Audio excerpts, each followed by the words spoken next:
Okay, what are we going to have a look at today? The main part of this session is really just to have a look at some of the databases that you can use to find predominantly academic resources. We have a whole nother session on finding company and market information, but this one's really focused on finding literature. This is the process that we're going to kind of talk through. We're going to have a look at what you should think about when you are beginning your search before you actually start the searching process.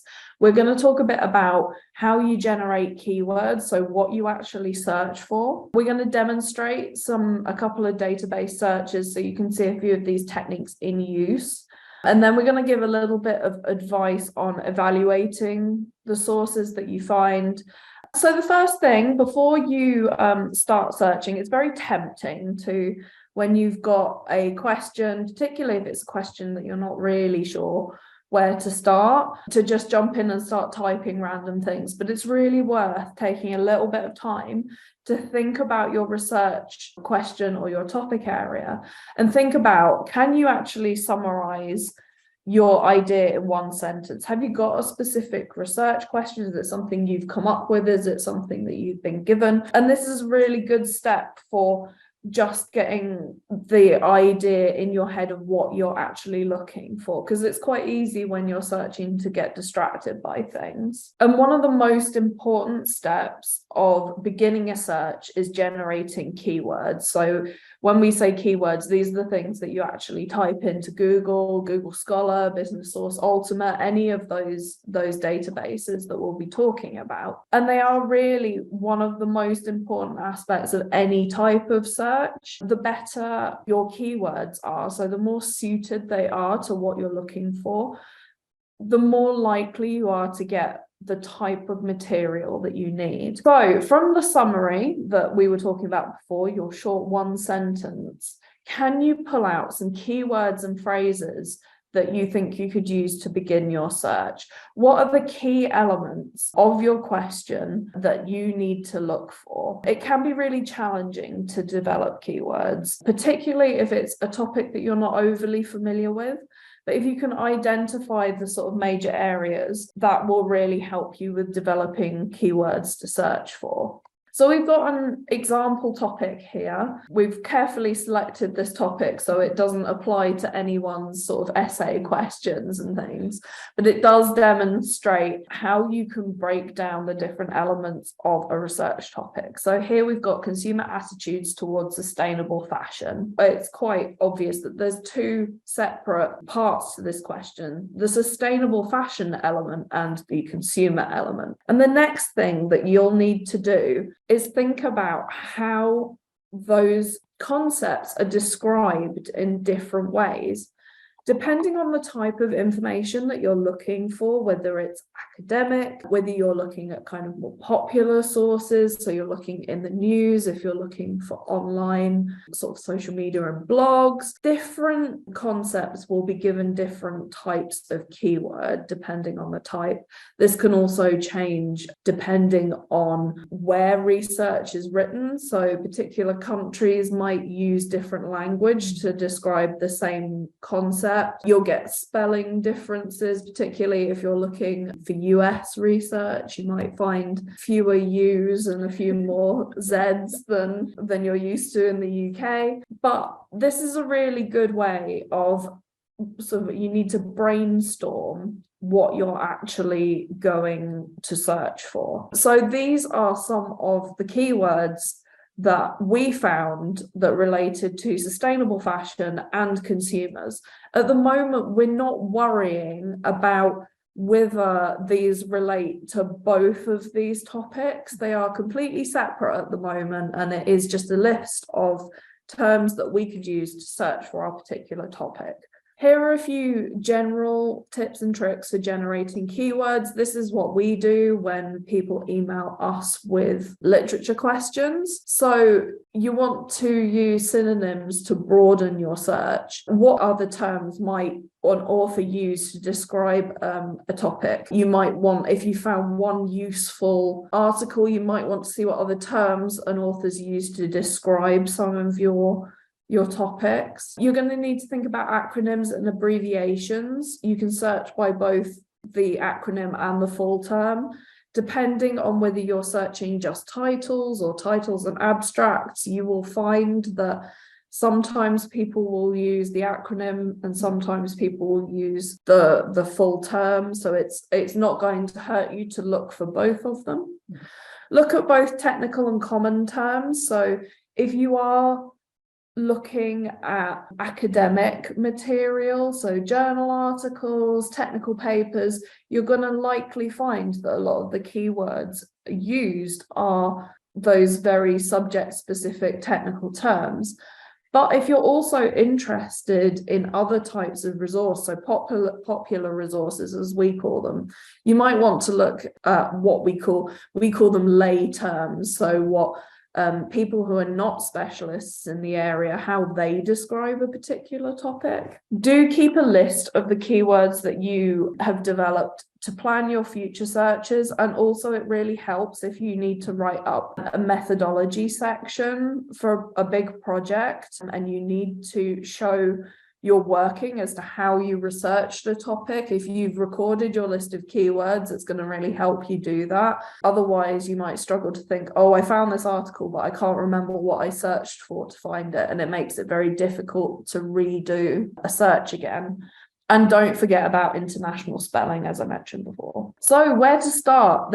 I'm sure, as you've seen on our databases page and the university resources in general, there are a wealth of places to have a look. So we're going to talk about a few of them. iDiscover is the library catalogue for the vast majority of Cambridge libraries, including JBS. You can find what we have in the physical library, as well as a lot of the electronic resources that the university subscribes to, but not all of them. And it's a good place to search if you are just looking for a few general resources, or if you are coming into JBS and you want to come into the library and find specific books. Next, we have databases. These are the ones that we recommend most of our users use are on the JBS databases page, which we will show you. Databases cover numerous types of material. So you'll find those scholarly academic publications, but it's also the place that you'd look for industry reports and news as well. So it covers a huge range of resources.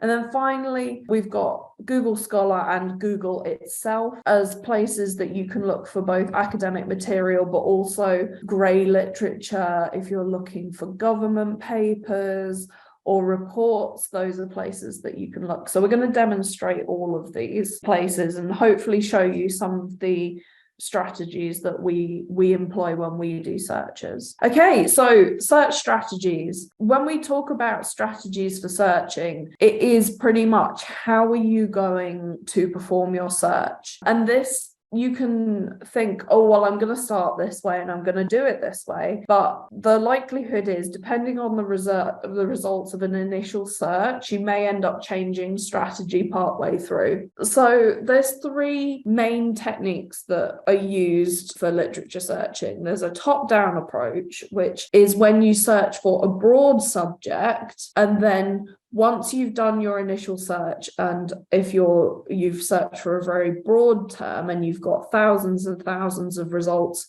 you would add more keywords and you would use filters on the database to refine that number of results down into a more focused search. So you start big and you end up with something specific. The next one is the opposite of that, where you search for a very specific topic and you see what comes up for that topic. And depending on if you found useful material, what happens a lot of the time if you start with a very specific topic is that unless you've managed to get your keywords bang on the first time round, which is extremely unlikely, you might end up with no results, and then people start feeling very despondent about searching. So if you start very specific and you then want to find more results, you feel like you're heading in the wrong direction, or you need to just expand your search, you would then start to use broader terms. So it is the inverse of the top-down approach.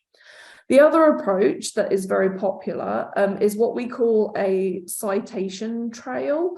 It's also sometimes called snowball searching. What happens with this one is you find one or two very useful sources, and then you look at who they have referenced and cited and see if there is anything relevant to your topic in their bibliography. And also on particular databases, you'll be able to find out who has cited that particular paper and might be producing more current work on that particular topic. This one is particularly useful if you are really struggling with the searching. Going through people's references and bibliographies can be really helpful and is true proof in action of why you need to reference things. So different types of sources. I've talked a lot about academic sources so far, but this is kind of an overview of what we call an academic source. So it's based on established research methods.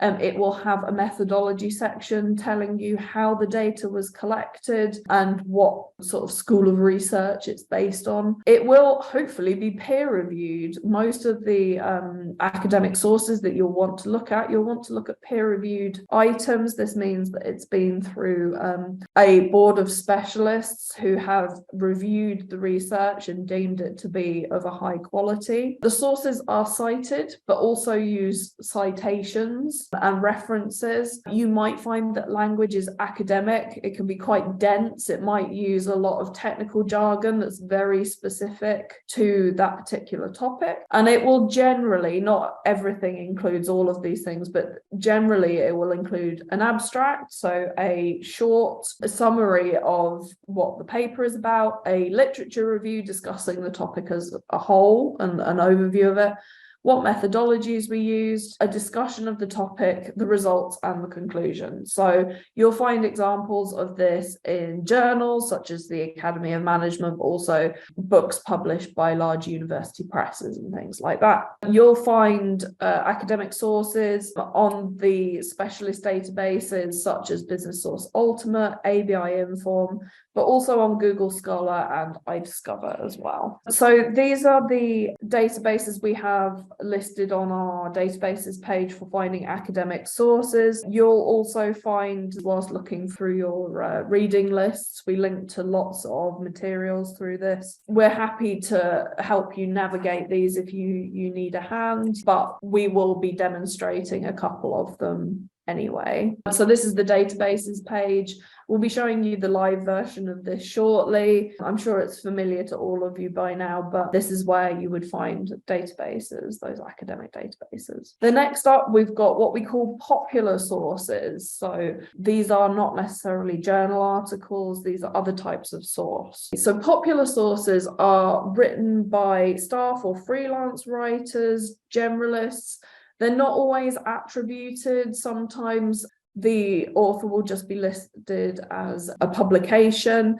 If they are edited, it's normally done in-house rather than sent out to a review board. Sources might not be cited, but terms might be defined. You might find that the language is a bit easier to understand because it's for a more broader, more general audience, and the articles tend to be shorter. So we're thinking about things like The Economist. I think Harvard Business Review probably falls into this category too. Things that you might find online, and also more popular business books that you'll be recommended to read. And finally, we've got grey literature, which is really probably one of the weirder, harder to understand types of literature. Grey literature is produced outside of commercial publishing channels. It can be difficult to find because it's often not listed in databases or Google Scholar. The quality can vary depending on the place that is producing it. You get grey literature produced by governments. It does include some academic work, business reports, international organizations,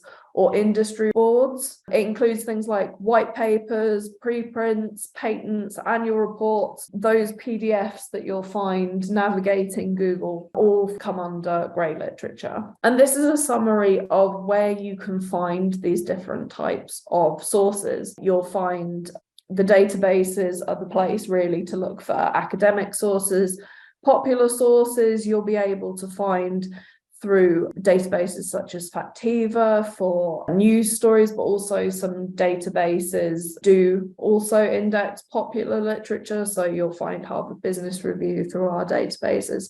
And grey literature, the best place to find it is using Google Smart Search strategies, which we will demonstrate for you. So now we're going to jump into a demonstration of how we search some of these databases. So we've got a few different things that we're going to show you. And actually, the first thing we're going to look at is iDiscover. So iDiscover is the library catalogue for all of the libraries in Cambridge, or the vast majority of them. And as I mentioned before, you can search for both books in the library and online resources. Since you guys are largely distance, we're going to focus on online resources for this. So we are going to have a search for sustainable fashion. Going back to our question earlier, we're going to use it as our way of searching, and we can also click on the articles and online resources tab here, just to make sure that we are only getting online materials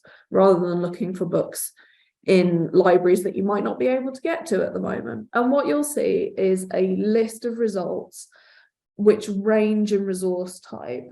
So here we've got predominantly articles. Since these are on iDiscover, we will have access to them. And you can see that you can click on download PDF to immediately get the PDF version of the article, or you can click on full text available if you want to go through to the publisher's site. You won't just find articles on iDiscover, you might also find ebooks will be listed under the online articles and resources, and you can use the filters on the right hand side to refine your resource type. One thing to remember is that you may come across books that look like ebooks but say that they can only be accessed from specific computers available in libraries. It will say electronic legal deposit.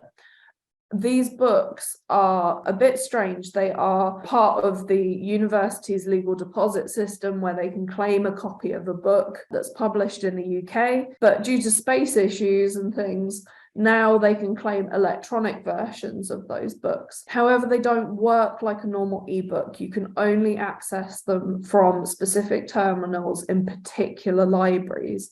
We don't have one of these terminals in Judge. So if you wanted to use an electronic deposit terminal, you probably need to go to the university library. The Moore Library also have one. Various faculty and departmental libraries, if you click on the link, it'll actually give you a list of which libraries have these specific terminals. So if you click on more information, it should take you through to the list. So it'll tell you which libraries have electronic legal deposit material. If you are having trouble accessing something and you are stuck and either the iDiscover link isn't working, or you aren't sure if you found the right thing, do email us. We're happy to double check. So iDiscover can be a good place to do a bit of preliminary searching, and you're less likely to run into the I'm not sure if we have this problem. So the next thing we're going to look at is one of the databases on our databases page. You can find this page if you go to faculty and research,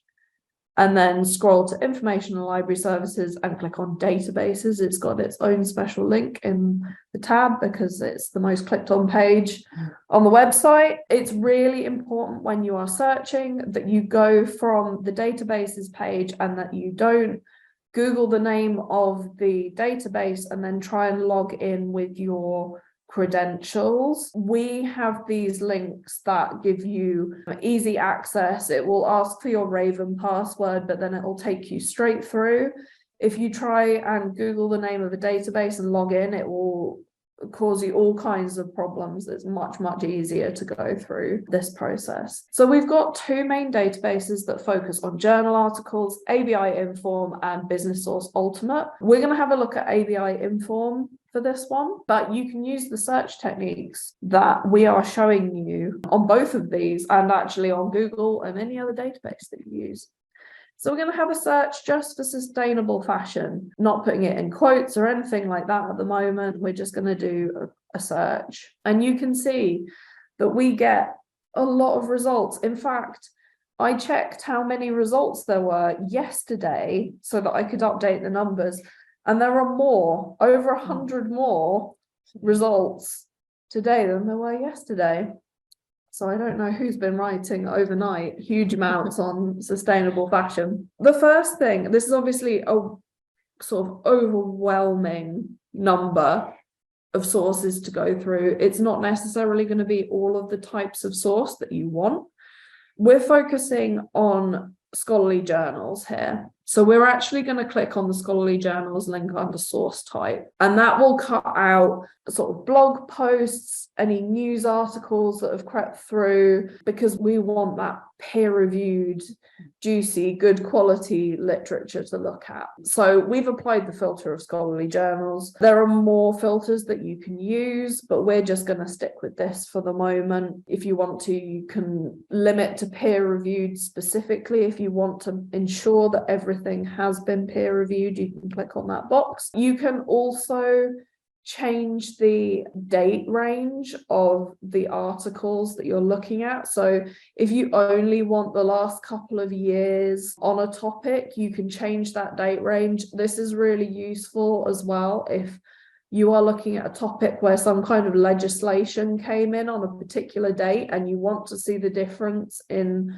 literature and research that has been produced since that legislation came into play. That can be really useful. So what we are going to do from here, this is still far too many results. Nobody has time to look through 25,000 journal articles. One trick that you can use on databases is to put your search terms in quotation marks. This works if you have keywords that you have more than one word in them. So if we were just looking for fashion, this wouldn't have any effect. But because we're looking for sustainable fashion, what happens when you search databases and you use multiple words at a time? What the database will do, it doesn't really understand that you want to look for those words next to each other. It will just look for journal articles that you have the word sustainable and the word fashion in them somewhere, not necessarily next to each other. When you put them in quotation marks, it forces the search engine to look for those words as a pair. And this is really good for cutting out just results that aren't entirely relevant for what you're looking for. We just want articles that talk about sustainable fashion, and this has taken it right down. You can experiment with your keywords. If you want to look for sustainable fashion and consumers, you can write and add in another keyword, so in this case consumers, and we can look, and it will bring up a list of articles that talk about both consumers and sustainable fashion. If you've run into the problem of you've searched and you've not got a lot of results, you can use or rather than and. So you could say sustainable fashion or slow fashion is another term that comes up a lot for sustainable fashion. And then the database would be forced to look for both articles that contain sustainable fashion or slow fashion, one of the two. And you can add as many ors as you want. The more ors you add with more terms, the larger your search will become. The more ands you use, the more specific you're making it, and the fewer results that you'll get. So you can see we've got this journal article here, engaging consumers with sustainable fashion on Instagram. I think that sounds like a fabulous article for what I'm looking for. You can click through onto the title, and what you'll get is a full text version of the article on here. You can also download the PDF. And it will also give you the abstract, any keywords that have been attached to this particular topic. So if you are struggling to generate your keywords, if you can find just one useful journal article, have a look at the abstract and the terms that the publishers and the authors have attached to that paper, because that will help you find more useful terms. This works with Business Source Ultimate as well. This search technique works in pretty much exactly the same way, and it really is a case of trying out different keywords and experimenting a bit. Literature searching is very rarely a kind of one and done experience. It takes a lot of refining and reimagining of things, and that may become faster depending on how experienced you are. But even in the library, we rarely search for things and manage to find exactly what we want first time. So it's good to leave yourself plenty of time to do these things.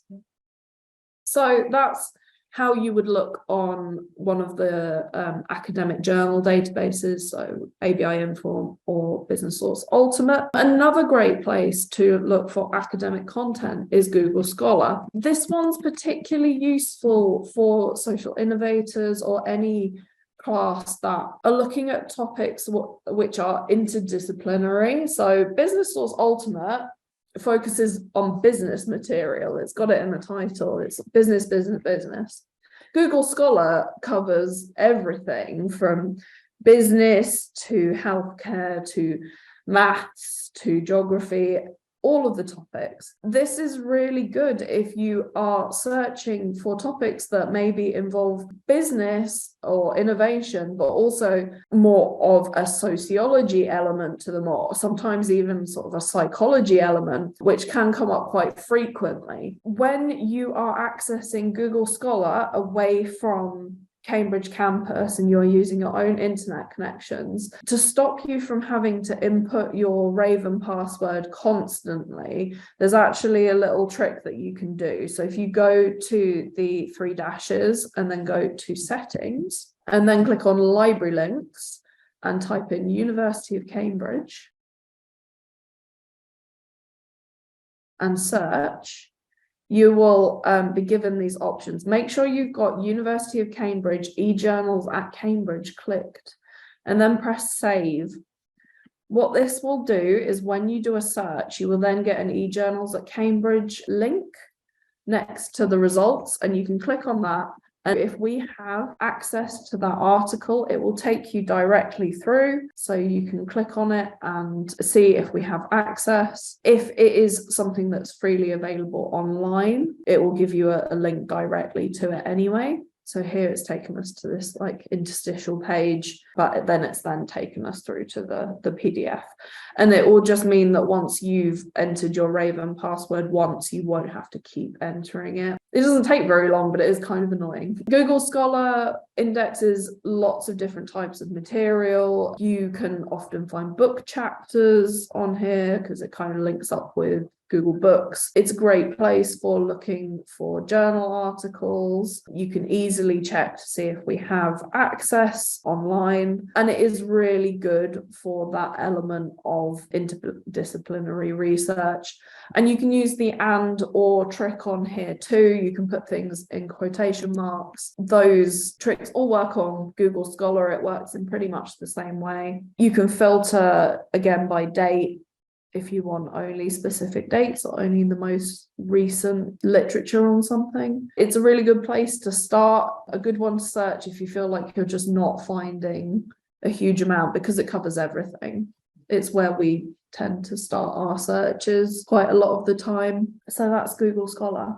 Finally, we're going to just give you some tips for finding grey literature and PDF reports on Google itself. Google is an amazing resource, but it is huge and overwhelming, and it can be really difficult to find the types of document that you want to find, particularly if you are looking for government data or reports. Government websites are notoriously difficult to navigate. So we've typed in sustainable fashion and you can see that we've got lots of results. They are popular sources. We've got like Harvard Business Reviews popped up, but we've also got Vogue. We've got The Independent. So you can see it's bringing up all kinds of resources. One of the things that you can do is narrow the dates yet again. So if you want the most recent information, if you go to tools, and then we've got it on any time at the moment, but if you want to look at the past year, you can click on past year and it will narrow your results down by a large quantity. But how do we find, if we want to know if governments are working on initiatives or if they've put in legislation to do with sustainable fashion? One thing that you can do is make Google search within a specific domain. And in this case, we're going to use the UK government website. And what you need to do is type in URL, and then you would put in your domain and hit search. And this will only look for results about sustainable fashion on websites that are part of the gov.uk domain. So if you want to know about government plans for sustainable fashion, this is one way that you can go about it. Another technique that you can use is you can say, well, I don't really want to know the sort of proposals. I want to see the actual policy documents. I want to see reports. You can use file type, and then you can enter any file type. We're going to look for PDF because most reports are published as PDFs. And in this case, you'll get a mixture of PDF documents. Some of these will be government, or you can see Oxfam's on here, so charity documents. There will also be pre-publication academic works on there. You'll find people's theses that have been listed in various university databases, and you can combine these two techniques. So if you want to search for PDFs on a government website, you can use both of these just to get specific PDFs on the government website. And you'll see here we've got the Sustainable Clothing Action Plan in PDF format. So that's a really good way to look for government documentation. It's really good for searching university websites. So you could search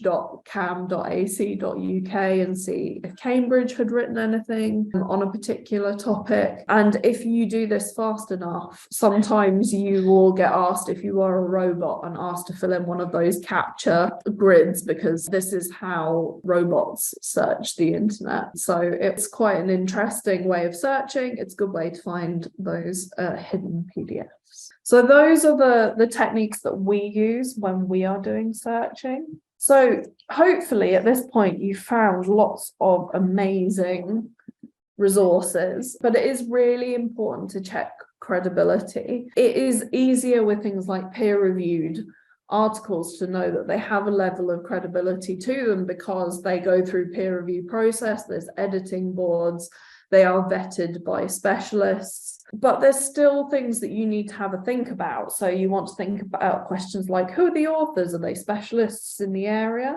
Do they have affiliations to particular institutions or companies? What is the publication type? Is it an established journal? Is it a new journal? This doesn't necessarily mean the new journal is bad, but it's always worth looking at the process they go through for peer review. One method that you can use when you are assessing information, and this is really good for grey literature or stuff that you find on the internet. It's really interesting to do this for news articles specifically. And this is the prompt method. It was developed by the Open University. There are a few different of these kind of acronym ways of assessing information, but I like the prompt method. I think it's really useful and it lays it out really nicely. So the first one is presentation. Is the information clear? Can you understand what they are saying? What kind of language are they using to present the information to you? Is it written in a way that seems unnecessarily confusing for what it should be? Next up is relevance. Is this relevant to you?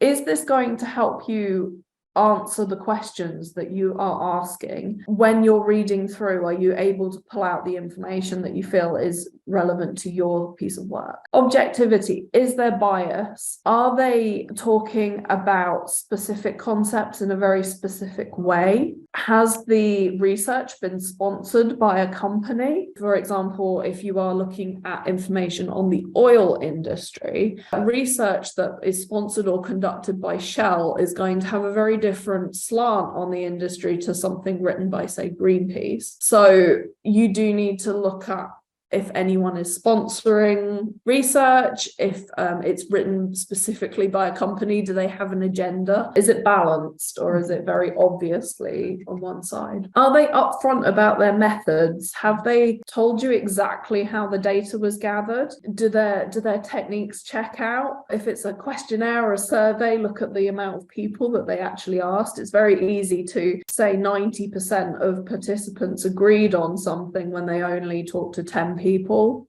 So have a look at those methods. Where does it come from? Is it linked to a particular institution or an organization? What type of publication was it written for? Was it written for a newspaper? Is it an academic article? And timeliness, when was it written? Is it something that is up to date? This is really important when you're looking at social issues where there's been a lot of like legislation change or particularly active topics. Is the piece that you are looking at still in date? It might be quite old, but it might be foundational. It might be a really important thing. So those are things that you can have a look at when you are assessing whether something is useful to you. So those are the processes that we go through. Those are the things we think about when we do searching. This is a very kind of quick overview of how we do it. So we are happy to take any questions. We're going to stop the recording so we can answer questions.